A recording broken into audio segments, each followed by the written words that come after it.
Hola, mi nombre es Natalia Hernández y hoy voy a hablarles sobre los delitos en contra de la libertad individual y otras garantías. En primera mano se encuentra consagrado en nuestro ordenamiento jurídico colombiano, es decir, en nuestro Código Penal, que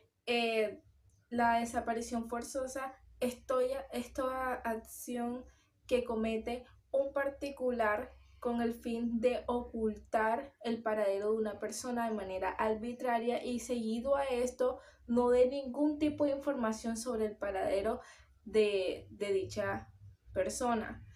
Existen circunstancias de atenuación punitiva y en este caso es si dicho individuo, el sujeto activo, en el caso oculta a una persona, la desaparece, siendo esta una menor de edad, siendo una persona mayor de 60 años o una persona en situación de discapacidad o mujer embarazada.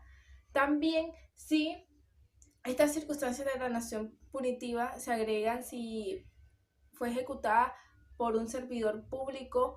o fue ejecutada hacia un servidor público o hacia la familia de dicho servidor. Entonces, también si en favor o en razón de la desaparición forzada se configuran otros tipos de delitos como lo es la tortura, o si en razón de la desaparición forzada conlleva a la muerte de la víctima como tal. Así como existen circunstancias de agravación punitiva, existen circunstancias de atenuación punitiva y estas se dan cuando en primera mano den algún tipo de información sobre, en caso tal si se dio la muerte, es decir, dónde está el cadáver de dicha víctima, o si dan algún tipo de información sobre el paradero actual y inmediato para que las autoridades correspondientes se hagan cargo de recuperar a la víctima. Sin embargo, ¿cuál es la diferencia de lo que es una desaparición forzada y lo que es un secuestro? Bueno, la circunstancia recae en el elemento subjetivo de la acción. ¿Por qué? Porque cuando hablamos de secuestro, hablamos de una retención también de la libertad de manera arbitraria, pero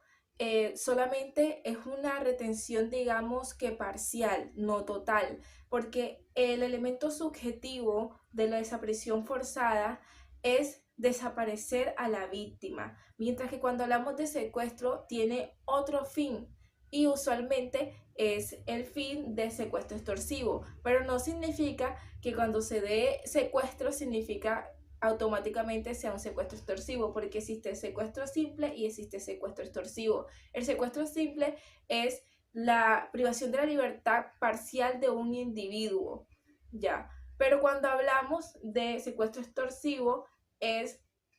cuando quieren recibir cualquier tipo de utilidad económica en favor de dicha privación. Al igual que la desaparición forzada, cuando también se hace secuestro están las circunstancias de atenuación punitiva. Y es decir, cuando superen los 15 días de haber secuestrado a la víctima, ya sería una circunstancia de agravación. ¿Por qué? Porque se prolongaría el tiempo estipulado para entregar a la víctima en cuestión. También se configura como una circunstancia de agravación punitiva cuando lo cometen con fines terroristas o a dicha víctima le es sometida a cualquier tipo de trato y cruel o inhumano que afecte totalmente sus derechos.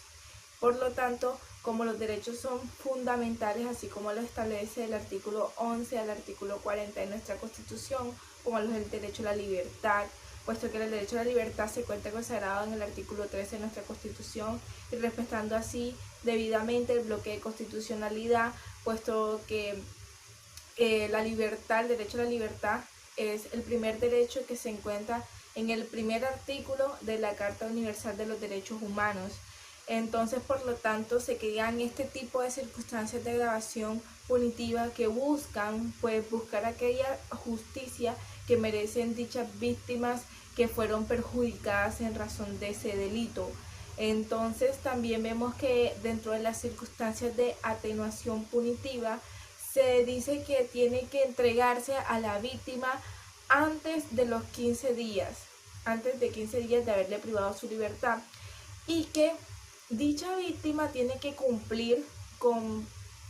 las características de que tiene que ser similar su estado físico y moral al cuando el tiempo que fue retenida, es decir, que la víctima debe encontrarse en buen estado de salud, es decir, que se le proveyó la alimentación necesaria para su subsistencia y a nivel de salud que se cumpla con todos los requerimientos. Entonces, se compruebe que no hubo un trato cruel, inhumano, para que se cumpla así o se configure una circunstancia de agravación punitiva, sino una circunstancia de atenuación punitiva en este caso en cuestión. Por esto, estos delitos surgen, digamos, como un mecanismo de protección para aquel derecho fundamental que poseemos como nosotros los colombianos, y también a nivel universal en la mayoría de los países que constituyen, digamos, que los convenios internacionales.